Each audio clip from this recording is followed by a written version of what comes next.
Recording.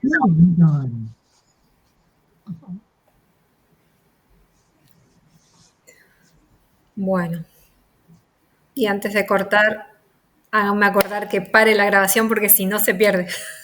Pero bueno, me tengo acá un cartel anotado, parar grabación, pero bueno, por si alguno dice, acordate de pararla. Porque si no le das al stop, es como que no se cierra. No se graba. No se graba. Bueno, son y 40. Si les parece, empezamos. ¿Sí? Perfecto. Bien.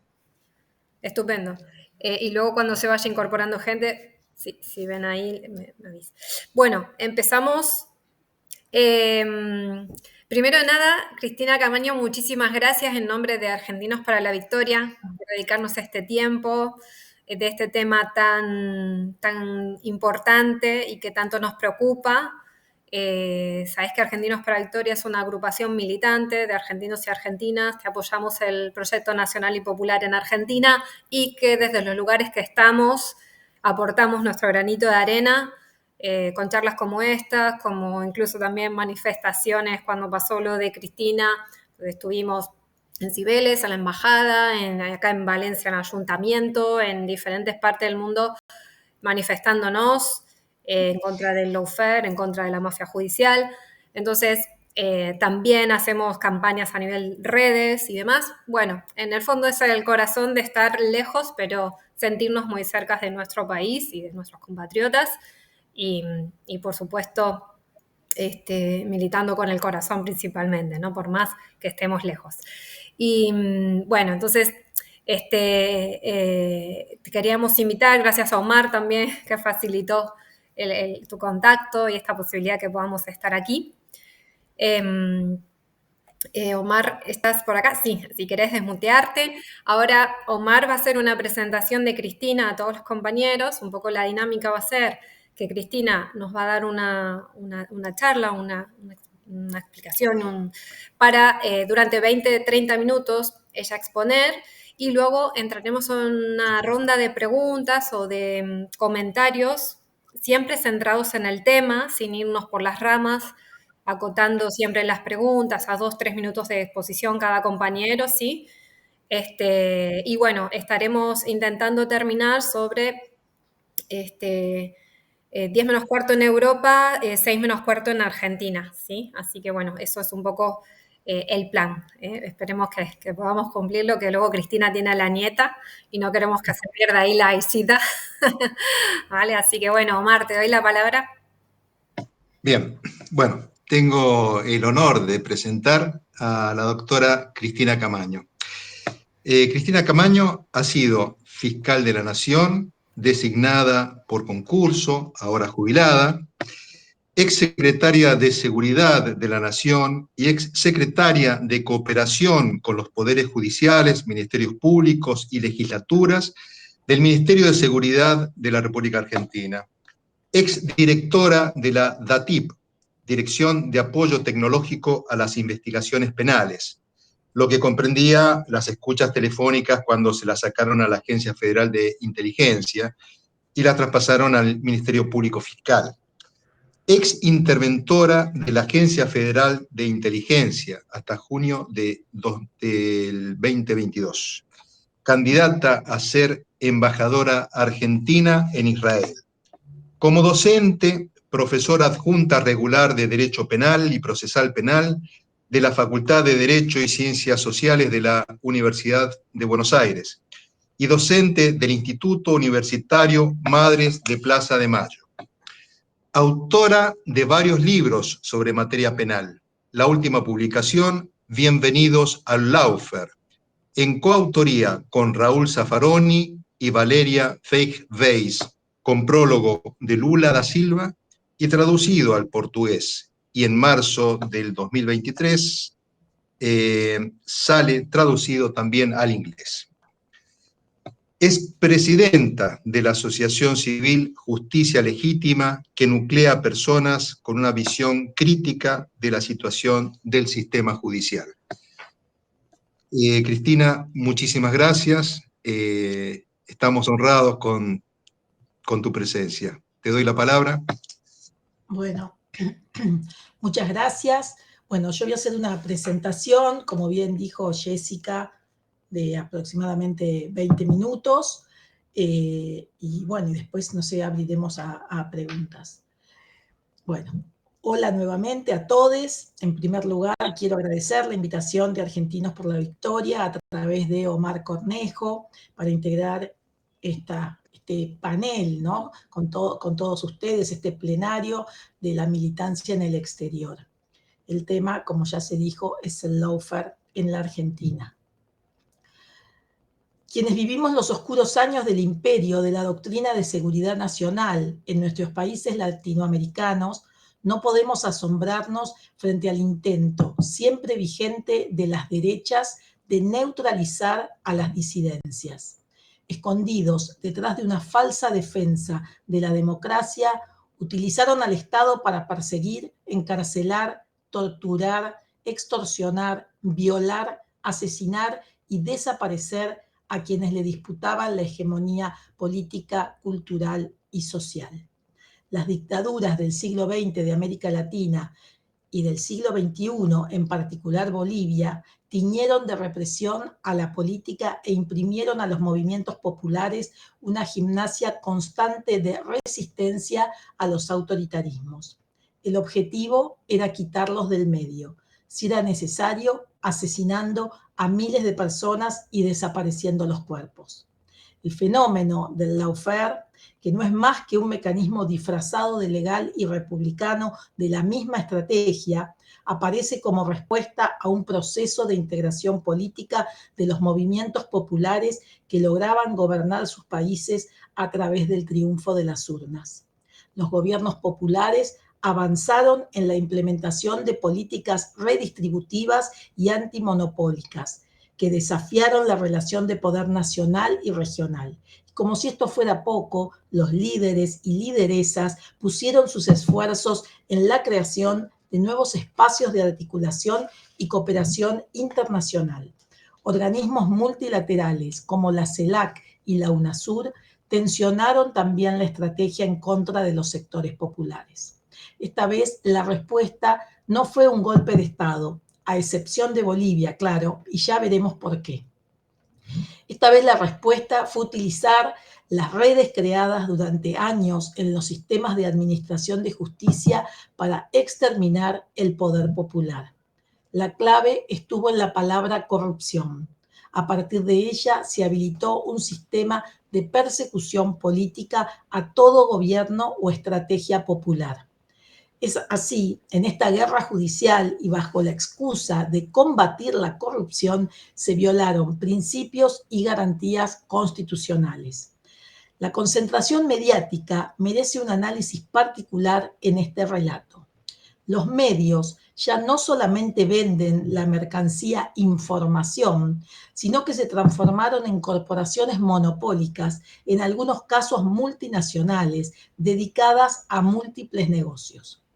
Voy a poner un ejemplo de Argentina, del grupo Clarín.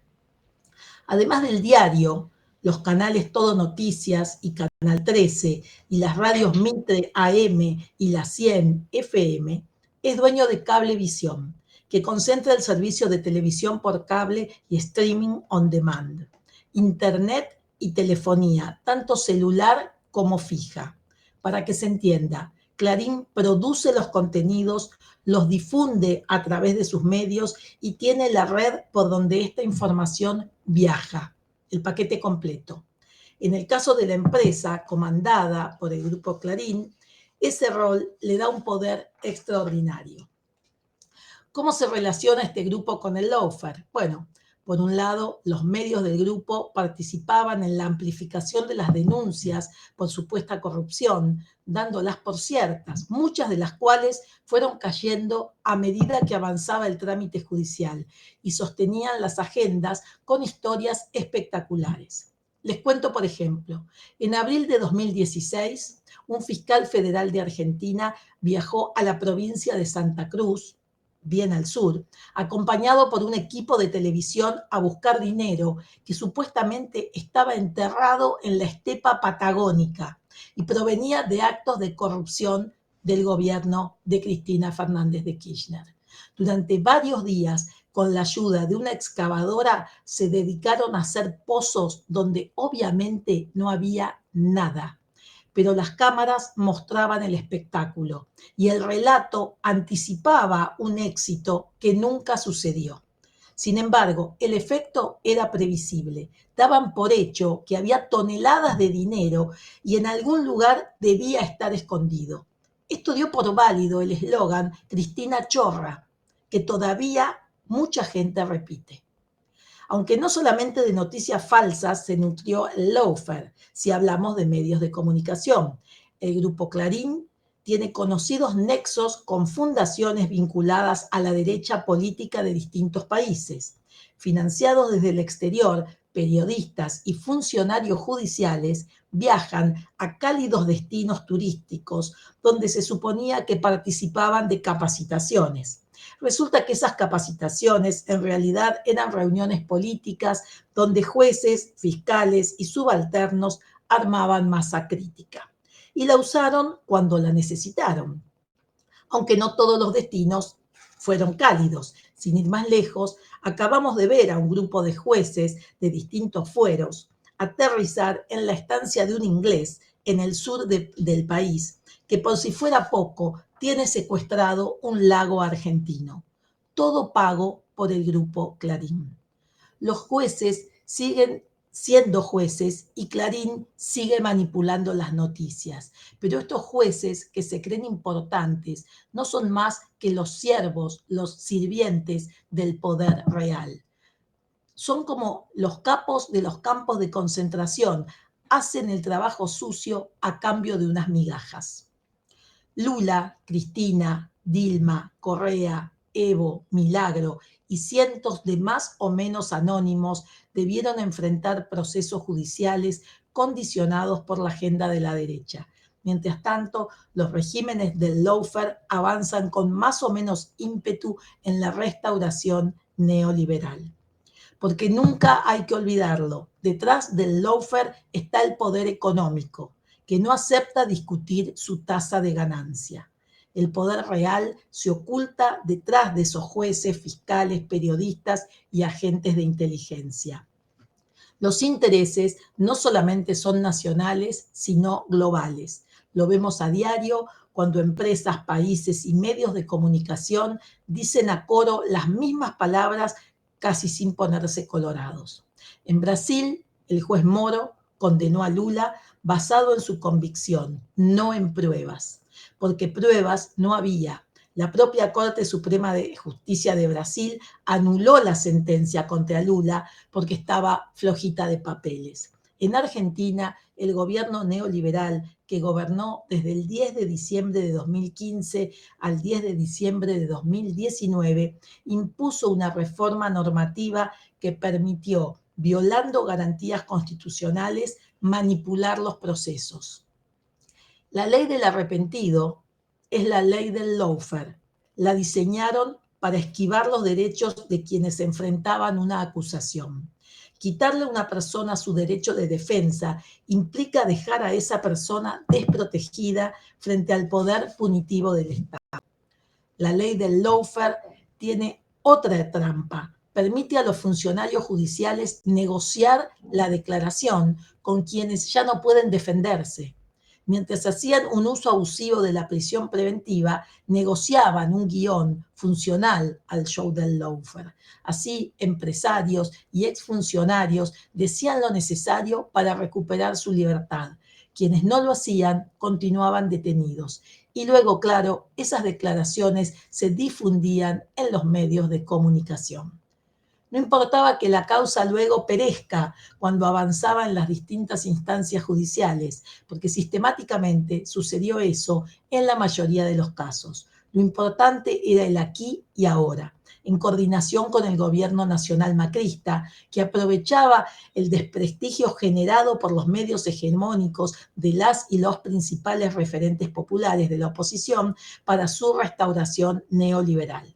La expresidenta tuvo desde 2004 654 denuncias y durante el periodo macrista 14 imputaciones, de las cuales en 11 fue sobreseída. Las otras 3 se siguen investigando. De hecho, si después quieren, podemos hacer un repaso de esas causas. Volviendo a la figura del arrepentido, podemos decir que viola el derecho del artículo 18 de nuestra Constitución, que establece que nadie está obligado a declarar contra sí mismo. En este punto existe una falacia al decir que el autor o partícipe de un delito voluntariamente reconoce su hecho. Pensemos esto, el vicepresidente Amadou Boudou fue acusado públicamente. Lo detuvieron la madrugada en su casa el 3 de noviembre de 2017. Difundieron la foto de la detención en pijama, descalzo, en medias. Lo llevaron a una alcaldía judicial hasta que le tomaron indagatoria. Estaba a derecho. Prueba de eso es que lo fueron a buscar a su casa. Amado no aceptó el trato y recién salió de prisión a fines de julio de 2021, después de estar 5 años y 10 meses preso. La figura del arrepentido también viola el principio de culpabilidad, por el cual una persona solo puede ser penada en la medida de sus actos. El artículo 41 ter del Código Penal dispone una disminución de la pena para aquellas personas que cooperen, de manera que la pena impuesta se ve directamente afectada por las conductas procesales del sujeto y por lo tanto la sanción deja de tener vinculación con la culpabilidad personal en el hecho cometido.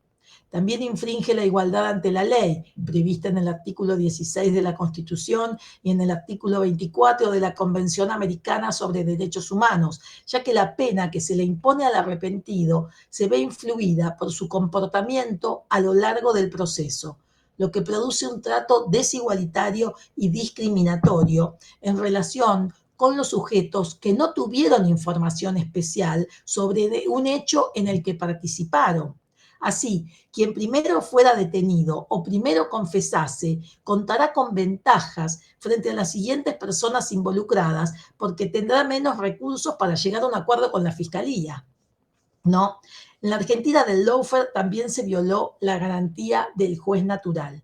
Trasladaron jueces, digitaron sorteos, hicieron forum shopping, es decir, eligieron a los jueces amigos para que lleven adelante sus denuncias por corrupción y orientaron investigaciones para garantizar que tanto en la etapa de investigación como durante los juicios orales y en las instancias de revisión de las condenas, los tribunales estén integrados por magistrados que forman parte del acuerdo del lawfare para aniquilar políticamente a referentes de fuerzas políticas que formaron parte de gobiernos populares. Actualmente, el Poder Judicial tiene el mayor descrédito de la historia.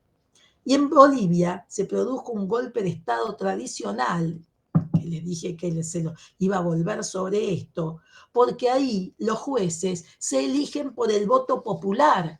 Por lo tanto, no pudo haber lawfare. ¿No? No hay corporación judicial, no son parte del lawfare, porque no son empleados del poder como sí lo son los nuestros. También abusaron de la prisión preventiva como método no excluyente de la persecución judicial política. En el caso de los blancos del lawfare se hizo un uso extorsivo de la prisión preventiva como moneda de cambio para lograr las confesiones de los imputados.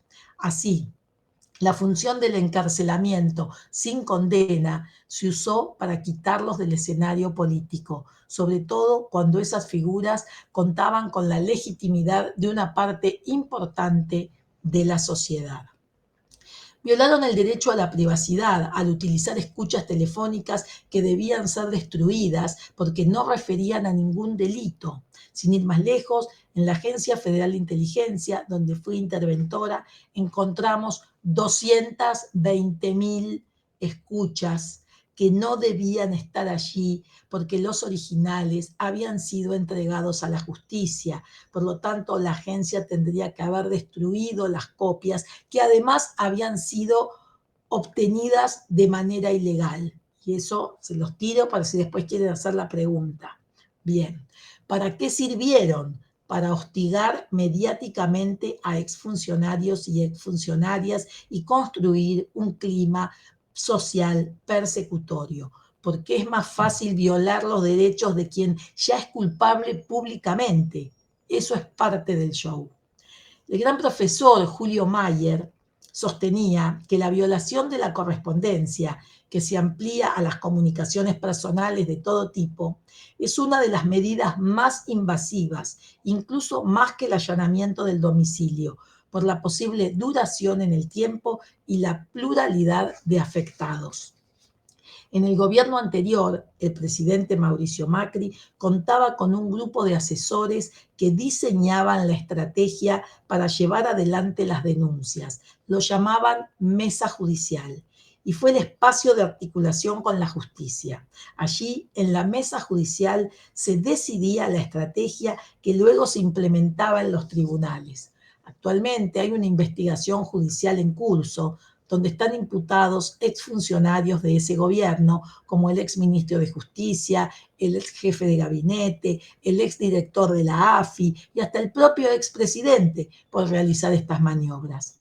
Hoy la mesa judicial se hace en casa de Joe Lewis, el inglés que vive en Lago Escondido. Los anfitriones son los dueños del poder real y los jueces sus empleados. Tenemos otro caso como el de Alejandra Gil Carbó, que no suele aparecer como un ejemplo del lawfare, sin embargo es por demás elocuente. La ex procuradora general de la Nación renunció a fines de 2017 durante el gobierno de Macri, mientras sufría situaciones de persecución política y judicial. Incluso un reconocido operador judicial, hoy escondido en Uruguay, con pedido de captura internacional, Pepín Rodríguez Simón, llegó a amenazarla con mandar a detener primero a sus hijas y luego a ella. Decía que el caso es por demás elocuente porque le inventaron una causa judicial con una supuesta denuncia anónima que llegó a un juzgado en un sobre. Resulta que la acusaron de concretar la compra de un edificio para la Procuración General de la Nación, cuya necesidad y especificaciones había sido determinada por procuradores hombres anteriores, no por ella. Pero más allá de eso, está comprobado que no hubo negociaciones incompatibles con su función, que no obtuvo ninguna ventaja, que no participó de los hechos investigados y sobre todo que el Estado no tuvo ningún perjuicio económico producto de la operación. Sin embargo, aplicaron el método de siempre, una denuncia penal basada en un arrepentido o en un anónimo, engordaban el clima a través de los medios de comunicación, publican en Clarín el teléfono de su hija para que se sienta amenazada y planifican las maniobras desde mesas de coordinación judicial integradas por funcionarios de justicia, servicios de inteligencia, medios de comunicación y operadores de todo tipo. Quiero ser clara al respecto de Alejandra. La amenazaron desde la Casa Rosada y el Ministerio de Justicia de Mauricio Macri y la acosaban desde los medios hegemónicos. ¿Por qué? Porque encarnaba un modelo de servicio de administración de justicia incompatible con los planes neoliberales. Alejandra Gil Carbó es una de las fundadoras de Justicia Legítima.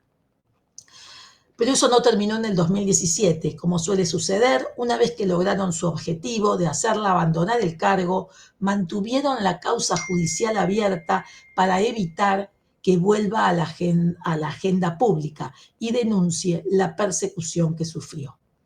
Alejandra Gil Carbó brindó su testimonio a la justicia en la investigación por la mesa judicial macrista. Nosotros en la AFI encontramos los correos electrónicos de las convocatorias a esos encuentros. Incluso nos dimos cuenta de la importancia que tenía la Agencia Federal de Inteligencia en la estrategia macrista, ya que si Gustavo Arribas no podía asistir, se posponían los encuentros.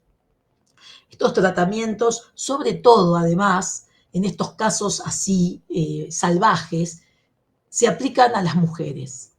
Al igual que cuando le pusieron a la actual vicepresidenta 8 indagatorias el mismo día, ¿no? Los hombres son más empáticos con los hombres, pero no con las mujeres que se atreven, que son fuertes, innovadoras, honestas y que a las que someten al lawfare de forma más descarnada. Acá tampoco hay perspectiva de género. La democracia y el Estado de Derecho viven arrinconados por este tipo de situaciones. Los gobiernos populares van a enfrentar de forma reiterada serias dificultades de gobernabilidad si no impulsan reformas de fondo.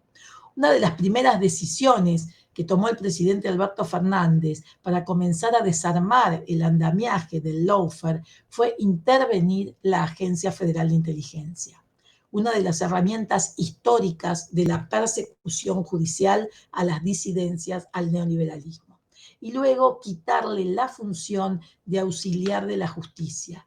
La AFI, como parte del lawfare, intervino en la persecución de los dirigentes populares.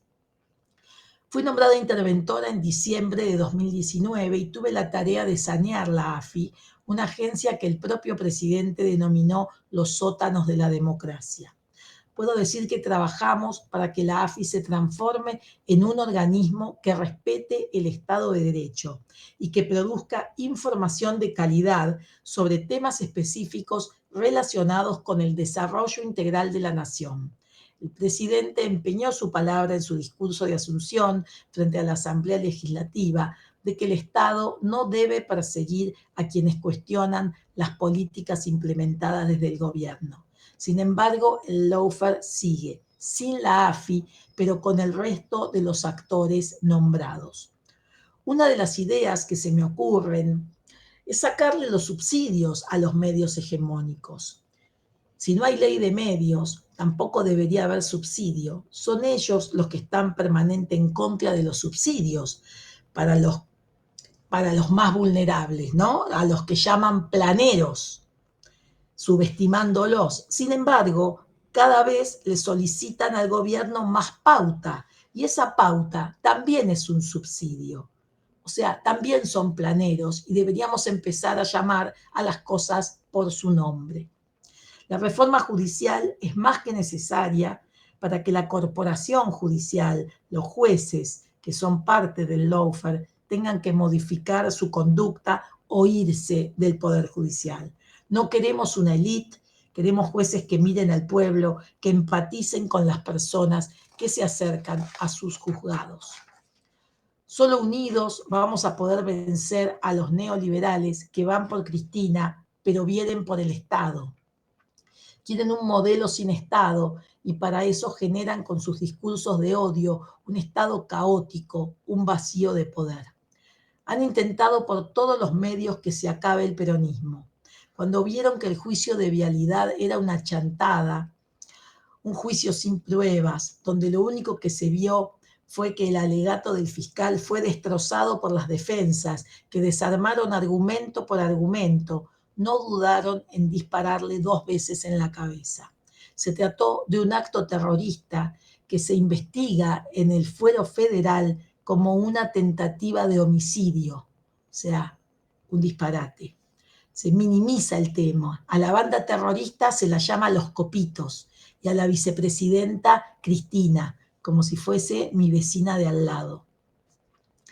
Se trata de una banda que se preparó para el acto que llevaron adelante. No solo intentaron matar a la vicepresidenta, sino que cometieron un delito contra el orden constitucional, contra la seguridad de la nación. Fue un atentado contra la democracia que puso a todo el pueblo en estado de indefensión. Ese clima fue creado por los medios hegemónicos que con la publicidad de los discursos de odio colaboraron a la producción del atentado. Por eso uno de los imputados dijo: si la mato, me convierto en San Martín.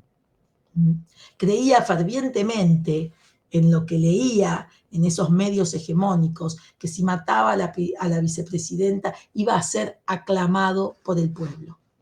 En este caso, la justicia tampoco actuó bien.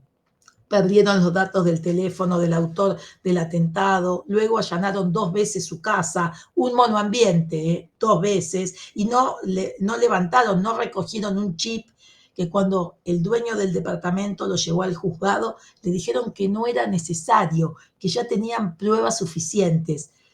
A ver, a mí esto me subleva, yo fui fiscal de la Nación, nunca hay prueba suficiente durante la instrucción, porque durante la instrucción recolectamos pruebas todo el tiempo, o sea, no puede haber prueba suficiente. Pero bueno, tardaron en detener al resto de los acusados, de hecho hay varios a los que todavía no se los llamó a comparecer. Todos sabemos que cuanto más tiempo pasa, las pruebas se pierden. Tampoco podemos olvidarnos, o si no lo saben, se los comento, que esta jueza fue nombrada por el macrismo y mantuvo 6 reuniones con el exdirector y exdirectora de la Agencia Federal de Inteligencia antes de que la nombren. Por lo tanto, creo que también es una empleada del poder real, a la que le bajaron línea de cómo tenía que actuar y lo viene haciendo de manera fantástica. El poder de los intereses de la clase alta que utilizan a los medios de comunicación para que, o sea, eso sigue ese poder de que no es noticia, ya dejó de ser noticia el atentado contra la vicepresidenta, porque manipulan a las masas a través de esos medios. Perón estuvo 18 años proscripto, sin embargo, nunca dejó de ser un referente.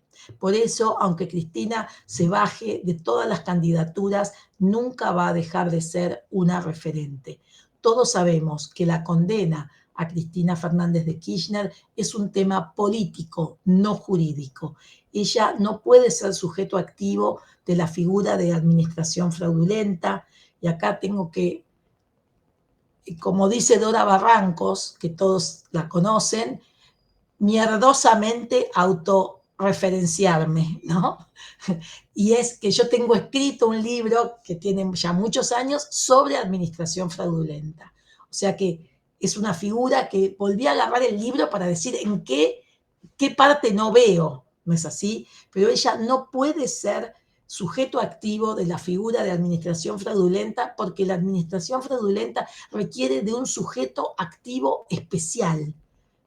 Es solo el administrador por ley, por autoridad o por acto jurídico. Y ella como presidenta no tiene esa función. La figura se trata de quien, siendo administrador de bienes o intereses pecuniarios ajenos, los desvía en provecho propio o de un tercero, con dolo. No es el caso, y menos cuando nunca fue citado su jefe de gabinete, ni cuando sobreseen al ministro de Obras Públicas. O sea que es un absurdo. En este juicio no importan los fundamentos que recién se van a dar en marzo, porque el proceso es arbitrario. Se trata exclusivamente de proscribirla. El lawfare amenaza a la democracia porque mientras por un lado persigue a los y las dirigentes populares, por otro lado les da impunidad, protege a los y las dirigentes neoliberales. Queremos que nuestros países avancen en el camino del desarrollo con justicia social. La Argentina está en eso, porque sin Estado de Derecho no hay democracia.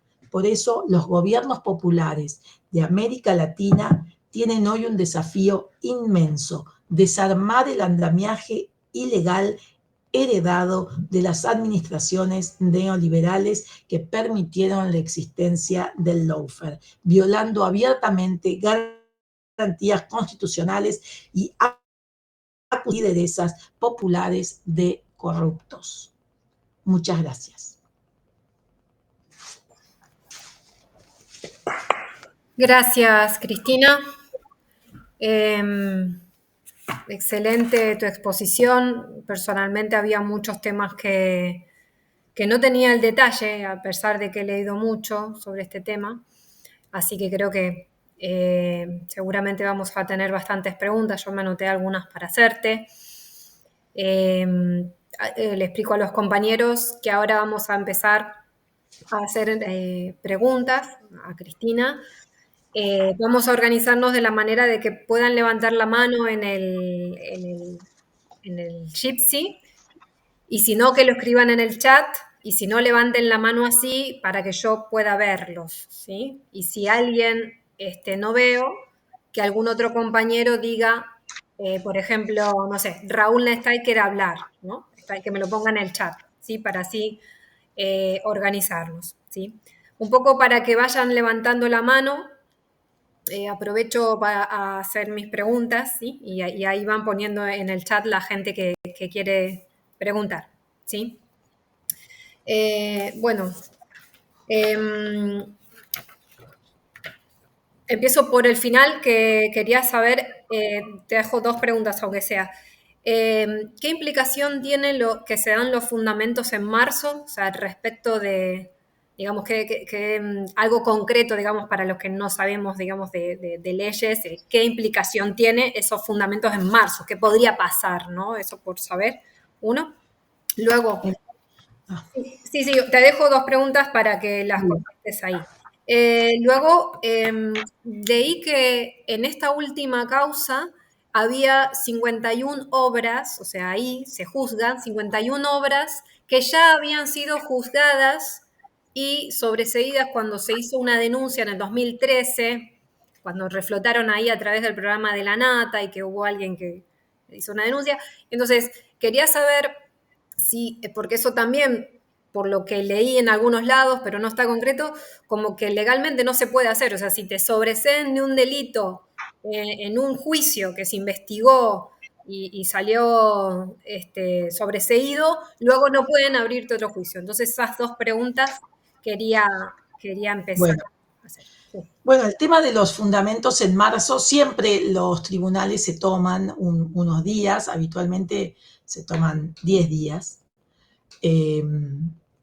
Lo que da un poco de vergüenza es que tratándose de la causa a la expresidenta, porque lo que se está juzgando es de cuando era presidenta, se tomen todo el mes de enero, como que el mes de enero no lo cuentan, ¿no? Se toman el mes de enero que se van de vacaciones. Entonces, a ver, y en marzo es como que la gente un poco ya se olvidó de todo, más en este país en donde, ya te digo, ya nadie habla del atentado contra la vida de Cristina, porque después vino, bueno, vino lo de vialidad y después vino lo del viaje al lago escondido y cada día pasa una cosa diferente. O sea, esto como dijo una vez una funcionaria, claro, si vivimos en Bélgica nos aburrimos, claro, porque ahí estuvieron, el otro día me enteré que estuvieron 2 años sin formar gobierno.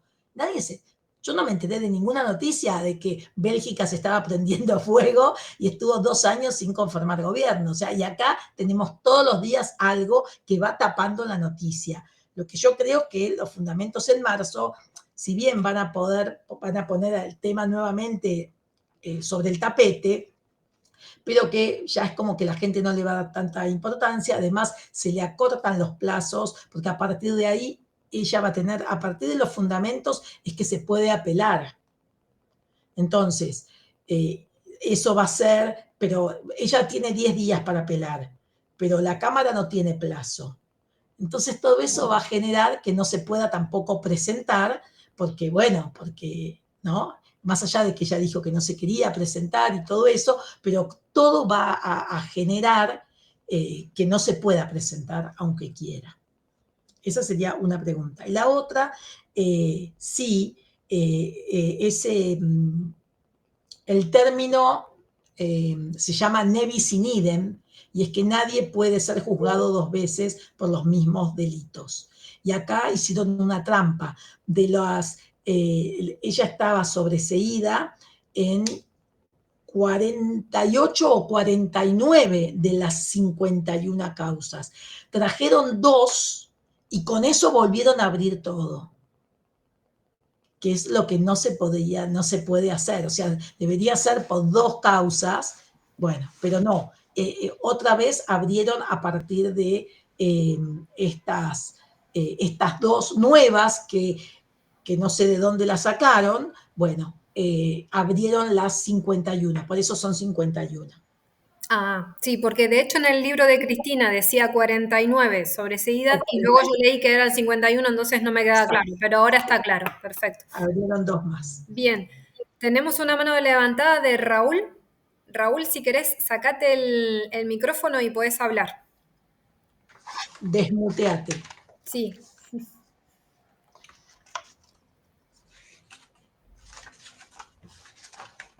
Ahí está. ¿Puedo hablar ahora? Sí, te escuchamos. Sí.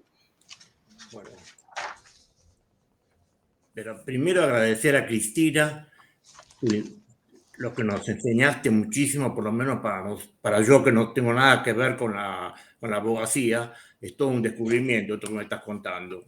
Pero yo te quiero hacer una pregunta que apelo al sentido común. Si los jueces que están actuando contra Cristina son todos corruptos, no hay ninguna duda, no hay ninguna duda que está metida Clarín, el Poder Ejecutivo no puede iniciar una acción legal. Me refiero, por ejemplo, te digo, si se trata en la Cámara de Diputados, se hace una comisión de investigación y se los mete presos, ¿se puede hacer eso? ¿O son imputados? ¿O son No. Para terminar, un juez mata a alguien y no le pasa nada. Oh, sí, es diferente eso. Es diferente. Si un juez mata a alguien, sí lo pueden ir a buscar. Si fuese en flagrancia, infraganti, sí se lo toma como una persona, digamos, común. Pero los jueces son juzgados a través del Consejo de la Magistratura.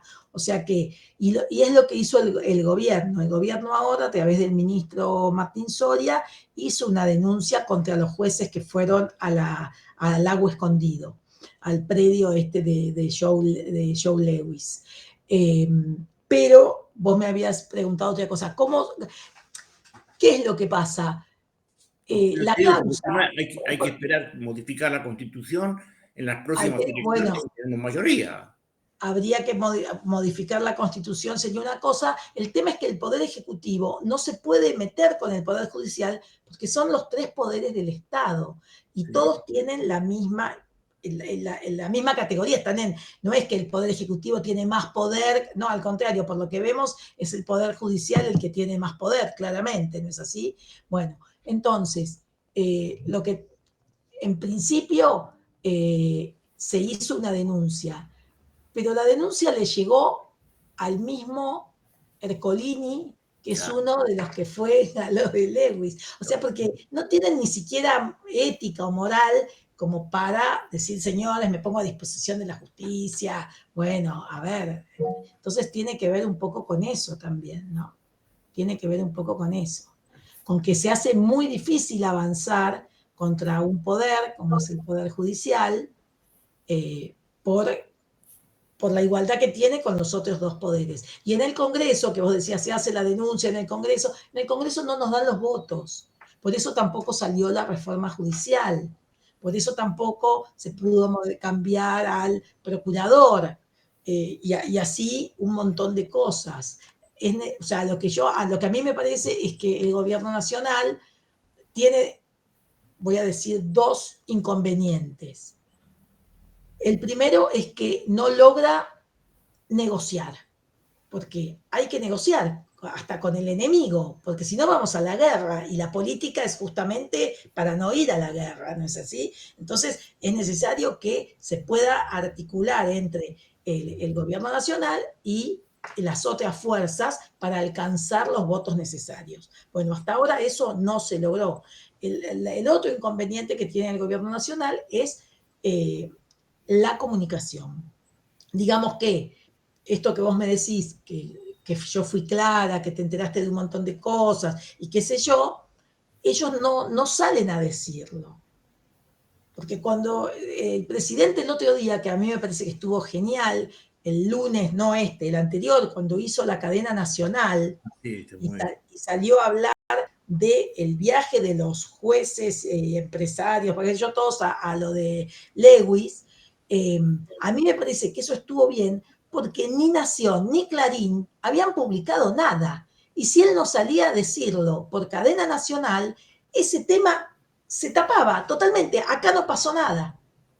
En cambio, fue una manera de forzar a que los medios hegemónicos de los que estuvimos hablando todo este tiempo tuvieran que salir a decir algo. Pero fue a partir de que usó la cadena. Entonces, yo creo que, está bien, no sé si por cadena nacional o no sé, cuando se perdió en el 2015, íbamos a las plazas. Yo he acompañado a Raúl Zaffaroni a Parque Centenario, a Axel Kicillof. O sea, la gente salía, hablaba en las plazas, la gente se acercaba y era una manera de enterarse de lo que estaba pasando. Entonces, a mí me parece que los inconvenientes que tenemos es en esto, es en la comunicación, en donde no terminamos de poder explicarle al pueblo lo que sucede, porque la gente nos acompañaría mucho más enterándose de esto, ¿no?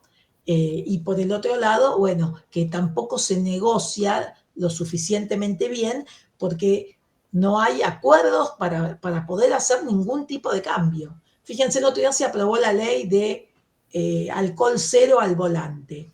Y bueno, ahí tuvo que haber una negociación y se pudo llevar adelante y se hizo. Pero en otros temas es imposible llevar adelante ese tipo de negociaciones. Muy bien, muchas gracias para mí. Gracias, Gracias, Raúl. Cristina. Claudia Barico. Sí, Palabra. gracias. ¿Me escuchan bien? ¿Sí? No, la sensación, volviendo, tengo dos temas, uno es la AFI también, pero antes respecto a este tema, la sensación es de que nosotros, los progresistas, vamos atrasados siempre, que Macri necesita 3 meses y liquidó, ya acordó con los buitres, liquidó la ley de medios, o sea, hace la reforma normativa para manipular a los jueces, todos esos traslados. ¿Por qué ellos son tan veloces y ejecutivos y por qué nosotros nunca podemos hacer nada? Y segundo, o sea, en este aspecto, la otra reflexión que siempre me hago es, nuestros gobiernos tienen que tener una cosa que es importante y que seguramente lo pensaba Perón también, que es el planeamiento. No podemos esperar a que suceda para poder hacer algo. Hay equipos que están trabajando dentro del campo progresista para la reforma judicial que tiene que haber en la Argentina, porque si comunicas eso, vamos a empezar a enterarnos de por qué luchamos tan bien, ¿no? Y la otra pregunta es que me súper interesa es tu experiencia en la AFI, y dijiste ahora el lawfare sigue sin la AFI. Sigue sin la AFI. La AFI no está por encima, las centrales de inteligencia no están por encima de los gobiernos, ¿no? Eso es... Pero ahora te contesto. ¿Por qué no cambiamos, por qué no hacemos lo que hace Macri? Porque lo que hace Macri es ilegal. Tenemos un presidente que respeta la Constitución, que respeta el Estado de Derecho, que además es profesor universitario y que justamente, y yo en esto coincido y me peleo con mucha gente amiga que no coincide conmigo, porque dice, no, tenemos que hacer, pasarles por encima. Eso para mí es lo que comúnmente llamamos comernos al caníbal, ¿no? O sea, convertirnos en caníbal. Macri es un caníbal, claramente, y lo que hizo fue eso. Y nosotros, justamente, o sea, yo no creo que el presidente en ningún momento se quiera comer al caníbal. O sea, que él sí presentó una reforma judicial, sí hay una reforma judicial en el Congreso. Bueno, el tema, acá volvemos a lo anterior, no hay negociaciones, no se saben hacer, o se hacen mal, o no sé qué pasa, o no nos da el quórum, y entonces tampoco, por un lado el quórum, y por el otro lado, que evidentemente las negociaciones no son buenas, o no hay buenos negociadores, es lo que genera que la reforma judicial no se modifique. Y ellos no van a querer que se modifique, porque los únicos aventajados con estos jueces y juezas y con este poder judicial son ellos, justamente. Y todos estos que están, estos Bruglia, Bertuzzi, que entraron por la ventana, como entró por la ventana Rosati y Rosenkrantz, que después a ellos los aprobaron, los otros no, los otros incluso se tienen que presentar a concurso, entonces están dilatando, lo van a dilatar. Lo mismo pasa con el procurador, pero por el otro lado es como que Alberto Fernández lo quiere hacer de manera legal para que nadie pueda decirle que lo hizo por decreto. Entonces, hace un decreto. Si el otro hizo un decreto, que él haga un decreto, ¿no? Bueno, ella hace puchero, yo hago puchero, parece la nona, pero la realidad es que él no va a hacer eso. Y yo en eso, digamos que también como mujer de derechos humanos y de derecho, de haber estado en la justicia, desde ese lado lo banco, aunque a veces me da mucha bronca. La misma bronca que te da a vos. Yo creo que es un gran problema, perdón, que sigamos pensando en una persona. Es una persona delegada que nosotros votamos, pero es un gobierno, es todo un equipo. No es Alberto Fernández el que tiene la lapicera, sino tenemos un rey. O sea, no es eso nuestro sistema, ni es eso lo que nosotros votamos. Entonces, no tenemos que esperar en la conciencia de esa persona. Y esa persona que tiene ese cargo debería tener el nivel de debatir con otra gente también y no pensar cómo quiero que me vean, que yo no me ensucié las manos. Y no es ensuciarte, es trabajar. Y también, como decías, comunicar de qué estamos hablando. Fue muy importante en su momento también, por ejemplo, la deuda externa. ¿Qué fue? ¿Cómo se contrajo? ¿Cómo pasó? Y eso durante mucho tiempo no se explicó. Y eso es muy importante. Y esta reforma judicial yo creo que habría que hacerlo también. Y te digo, en Europa es muy importante porque nosotros, todos los que estamos aquí, la mayoría estamos viviendo en Europa, la visión eurocéntrica no sabe qué es el lawfare, ni idea. Y por eso defienden a todos los otros gobiernos, aún los medios que son supuestamente de izquierda, son terribles, porque la comunicación es malísima para el exterior también, es brutal. Por eso tienen que darnos armas a nosotros de informarnos para saber por qué luchamos y de qué manera lo podemos presentar. Nosotros somos los que podemos tratar de matizar esta visión. Se habla en contra del neoliberalismo, pero después Cristina es chorra, corrupta. Y muy interesante lo que dijiste de la corrupción. Se alega corrupción para tapar la corrupción. Es muy interesante. Sí, totalmente, totalmente. Y lo otro que no me acuerdo qué me preguntaste. Lafi, ¿cómo fue tu experiencia?